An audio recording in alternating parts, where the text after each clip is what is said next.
السلام علیکم دوستو، میں ہوں مدثر امین اور مبشی ٹی وی پر آپ نسیم حجازی کا مشہور زمانہ ناول شاہین ملاحظہ فرما رہے ہیں۔ اتنی دیر میں الزیگری ان کے پاس پہنچا۔ اس نے نوجوان کو دور سے پہچان کر کہا، سلیمان خیر تو ہے؟ سلیمان نے ایک لمحہ کے لیے الزیگری کی طرف دیکھا اور پھر الزغل کی طرف متوجہ ہوا۔ میں بہت بری خبر لے کر آیا ہوں، غرناطہ میں بغاوت ہو چکی ہے۔ الزغل نے چلا کر کہا، نہیں، تم نے خواب دیکھا ہے، موسیٰ کی موجودگی میں بغاوت ممکن نہیں۔ تم نے خواب دیکھا ہے، تم دشمن کے جاسوس ہو اور ہماری توجہ محاذ جنگ سے ہٹانا چاہتے ہو، کہو یہ جھوٹ ہے۔ الزغل اضطراری حالت میں سلیمان کو دونوں بازوؤں سے پکڑ کر جھنجھوڑ رہا تھا اور سلیمان بار بار یہ کہہ رہا تھا، کاش یہ جھوٹ ہوتا، لیکن یہ جھوٹ نہیں، کاش یہ جھوٹ ہوتا، لیکن موسیٰ اور بغاوت یہ ناممکن ہے، تم دیوانے ہو۔ سلیمان نے کہا، موسیٰ ابو عبداللہ کی قید میں ہے۔ الزغل نے سلیمان کو دھکا دے کر زمین پر گرا دیا اور الزیگری سے کہا، اسے لے جاؤ، یہ دیوانہ ہے۔ ابو عبداللہ مجھے قتل کر سکتا ہے، اپنے باپ کو قید کر سکتا ہے، لیکن موسیٰ پر وہ جان دیتا ہے، اس پاگل کو لے جاؤ۔ سلیمان نے کہا، آج شام تک میری خبر کی تصدیق کرنے کے لیے اور بہت سے لوگ آ جائیں گے۔ ابو عبداللہ نے اپنی امارت کا اعلان کر دیا ہے، اس نے باغیوں کو رہا کر دیا اور عرب عہدیداروں کی جگہ انہیں مقرر کر دیا ہے۔ جن عمرا نے اس کی امارت تسلیم کرنے سے انکار کیا تھا، ان میں سے چند قتل کیے جا چکے ہیں اور باقی قید کر لیے گئے ہیں۔ الحمرا پر بربری اور ہسپانوی عمرہ کا قبضہ ہے اور شہر میں وہ اپنے قبائل کے لوگوں کو عربوں کے ساتھ لڑا رہے ہیں۔ میں یہ نہیں کہہ سکتا کہ اب تک کتنے مکانات جل چکے ہیں اور کتنے آدمی مارے گئے ہیں۔ مجھے ڈر ہے کہ اب تک یہ آگ غرناطہ کی آس پاس کی بستیوں میں بھی پہنچ چکی ہوگی۔ ابو الحسن زیادہ دیر تقریر جاری نہ رکھ سکا۔ اس کی توجہ بار بار الزغل اور الزیگری کی طرف مبذول ہو رہی تھی۔ جب وہ سلیمان سے باتیں کرنے کے بعد سر جھکائے اس کی طرف آ رہے تھے تو اس کا دل دھڑکنے لگا اور آواز بیٹھ گئی۔ الزغل کا چہرہ دیکھ کر اس کے لیے یہ اندازہ لگانا مشکل نہ تھا کہ ایلچی کوئی اچھی خبر لے کر نہیں آیا۔ اس نے تقریر ختم کر کے ہاتھ اٹھا کر فتح کے لیے دعا مانگی اور جواب طلب نگاہوں سے الزغل کی طرف دیکھنے لگا۔ الزغل نے آگے بڑھ کر کہا، چلیے۔ ابو الحسن نے کہا، کہاں؟ خیر تو ہے؟ اپنے خیمے میں چلیے۔ الزغل کے مغموم لہجے سے ابو الحسن کا دل بیٹھا جا رہا تھا۔ وہ اسٹیج سے اترا اور اس کے ساتھ اپنے خیمے کی طرف چل دیا۔ چند سرداروں نے اس کا ساتھ دینا چاہا، لیکن الزغل نے انہیں ہاتھ کے اشارے سے روکتے ہوئے کہا، آپ میرے خیمے میں جمع ہوں، ہم ابھی وہاں آتے ہیں۔ کچھ دور جا کر ابو الحسن نے سوال کیا، کوئی بری خبر سنانے سے پہلے مجھے اتنا ضرور بتاؤ کہ ایلچی کہاں سے آیا ہے۔ اتنی بڑی فتح کے بعد ہمیں معمولی حالات سے پریشان نہیں ہونا چاہیے۔ کہو کیا بات ہے؟ تمہاری خاموشی میرے لیے ناقابل برداشت ہو رہی ہے۔ الزغل نے کوئی جواب نہ دیا۔ سلیمان نے جو ابھی تک وہیں کھڑا تھا، الزغل کا اشارہ پا کر ان کے ساتھ ہو لیا۔ ابو الحسن سلیمان کی طرف متوجہ ہوا، تم کہاں سے آئے ہو؟ بتاؤ، میری طرف کیا دیکھ رہے ہو؟ کیا تم یہ خبر نہیں لائے کہ سرحد یا اس کے علاوہ کوئی شہر ہمارے قبضہ سے نکل گیا ہے اور عیسائی وہاں کے مسلمانوں سے اپنے شکست کا بدلہ لے رہے ہیں؟ سلیمان نے جواب دینے کی بجائے الزغل کی طرف دیکھا۔ اس نے سر کے اشارے سے اسے خاموشی کی تلقین کی۔ ابو الحسن کی قوت برداشت جواب دے چکی تھی۔ اس نے چلا کر کہا، الزغل، کیا ہم نے ایک ماں کا دودھ نہیں پیا ہے؟ کیا میں وہ خبر سننے کی ہمت نہیں رکھتا جسے تم سن چکے ہو؟ کیا یہ قاصد کسی زلزلے کی خبر لے کر آیا ہے؟ کیا الحمرا میں آگ لگ گئی ہے؟ یا ابو عبداللہ کو کوئی حادثہ پیش آ گیا ہے؟ خدا کی قسم، ایسی خبریں مجھے پریشان نہیں کر سکیں گی۔ اور اگر یہ قاصد یہ پیغام لایا ہے کہ عیسائیوں کو کوئی دستہ ہماری سرحد کے کسی غیر محفوظ قلعے پر قابض ہو گیا ہے، تو یہ خبر تم مجھے فوج کے سامنے سنا سکتے تھے۔ ہم نئے حالات کا مقابلہ کرنے کے لیے ایک دن پیش قدمی کا ارادہ ملتوی کر سکتے ہیں۔ الزغل، تمہاری زبان گم کیوں ہو گئی؟ مجھے بتاؤ، وہ کون سا نقصان ہے جس کی تلافی ان مجاہدوں کی تلوار نہیں کر سکتی؟ وہ کون سا محل گرا ہے جسے یہ مجاہد دوبارہ تعمیر نہیں کر سکتے؟ ایک سپہ سالار کی سب سے بڑی دولت اس کے سپاہی ہوا کرتے ہیں۔ موسیٰ اور ابو عبداللہ کے سوا جن لوگوں کو میں سب سے زیادہ عزیز سمجھتا ہوں وہ میرے ساتھ ہیں۔ کسی کی موت میرے لیے ناقابل برداشت نہیں ہوگی۔ کیا تم نے نہیں دیکھا کہ نعیم بن رضوان کو جب لحد میں اتارا جا رہا تھا تو میری آنکھوں میں آنسوؤں کا نشان تک نہ تھا، حالانکہ وہ مجھے عبداللہ سے کم عزیز نہ تھا۔ اتنی دیر میں ابو الحسن کا خیمہ قریب آ گیا۔ ابو الحسن مایوس ہو کر تیزی سے خیمے کی طرف بڑھا۔ خیمے میں داخل ہو کر الزغل نے اسے ایک کرسی پر بٹھاتے ہوئے کہا، میرے بھائی، یہ قاصد ایک بہت بڑے حادثے کی خبر لایا ہے۔ ابو عبداللہ نے اپنی امارت کا اعلان کر دیا ہے اور باغیوں کو قید سے رہا کر کے شہر میں خانہ جنگی کروا دی ہے۔ ہمارے لیے غرناطہ کے دروازے بند ہو چکے ہیں۔ موسیٰ ابو عبداللہ کی قید میں ہے۔ ابو الحسن پر یہ الفاظ بجلی بن کر گرے۔ وہ اچانک اٹھا اور لڑکھڑاتا ہوا پھر کرسی پر آ گرا۔ اس نے بولنے کی کوشش کی لیکن اس کی زبان گنگ ہو چکی تھی۔ وہ پھٹی پھٹی نگاہوں سے الزغر اور سلیمان کی طرف دیکھ رہا تھا۔ ان کے مغموم چہروں پر اپنی تقدیر کا نوشتہ پڑھ رہا تھا۔ الزغل نے کہا، اب میں حیران ہوں کہ فوج کو یہ خبر کس طرح سنائی جائے۔ ہم اس خبر کو زیادہ دیر چھپا بھی نہیں سکتے۔ آج شام سے پہلے کئی اور آدمی آ جائیں گے۔ مجھے ڈر ہے کہ غرناطہ کی طرح یہاں بھی عرب اور غیر عرب سپاہیوں کی تلواریں آپس میں نہ ٹکرا جائیں۔ فوج کے سردار میرے خیمے میں جمع ہو رہے ہیں۔ آپ پہلے ان سے وفاداری کا حلف لیں اور پھر ان پر یہ خبر ظاہر کریں۔ کاش آج موسیٰ یہاں ہوتا، آپ مایوس نہ ہوں۔ مجھے یقین ہے کہ لوشا کی فتح کی خبر ایک بار پھر غرناطہ کے عوام کی حرارت ایمانی زندہ کر دے گی۔ وہ ابو عبداللہ کے خلاف بغاوت کر کے ہمارے لیے شہر کے دروازے کھول دیں گے۔ اٹھیے، ہمت سے کام لیجئے، اب سوچنے کا وقت نہیں۔ ابو الحسن کے ہونٹ ہل رہے تھے لیکن اس کی آواز جواب دے چکی تھی۔ سلیمان نے آہستہ سے کہا، طبیب کو بلائیے، سلطان کی حالت ٹھیک نہیں۔ الزغل نے جھک کر اپنے بھائی کی طرف دیکھا اور جلدی سے باہر نکل کر پہرے دار سے کہا، فوراً بشیر بن حسن کو بلاؤ، وہ زخمیوں کی دیکھ بھال کر رہا ہوگا۔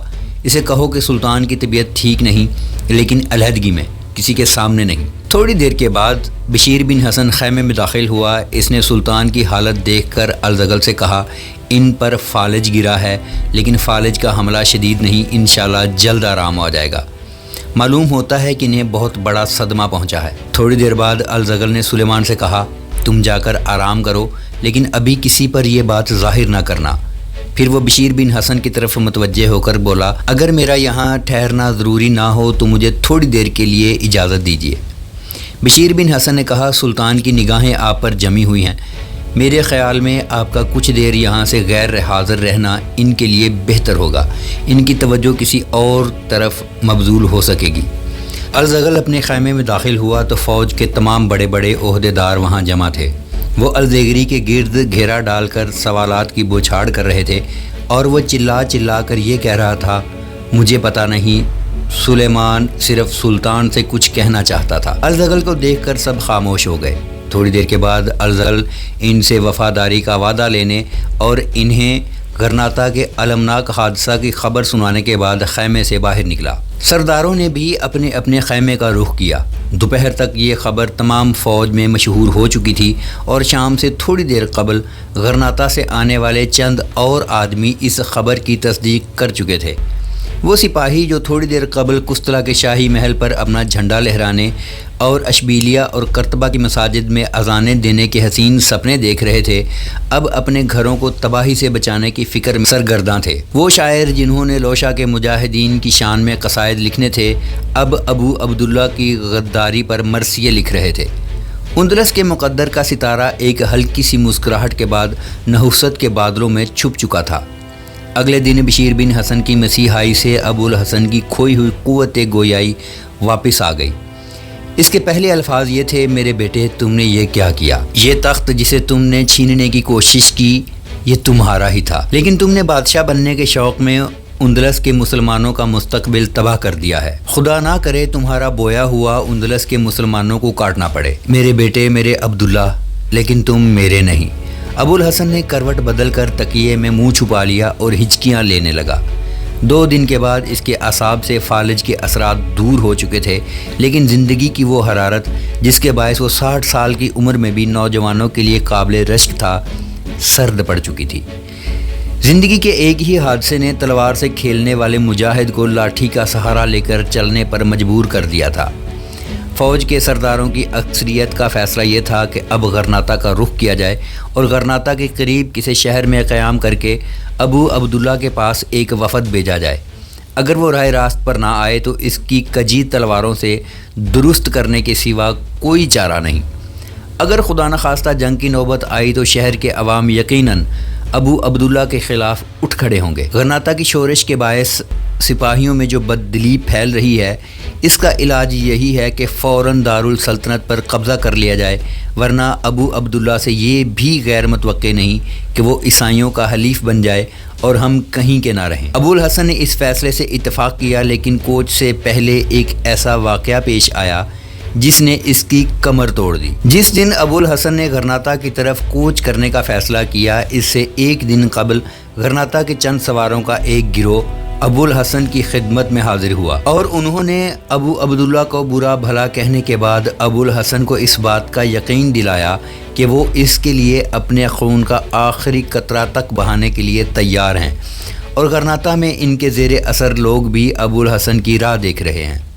ابو الحسن ان لوگوں سے نہایت عزت و احترام کے ساتھ پیش آیا، لیکن 4 دن ابو الحسن کی فوج کے ساتھ رہ کر یہ لوگ اپنے مقاصد میں کامیابی حاصل کر چکے تھے۔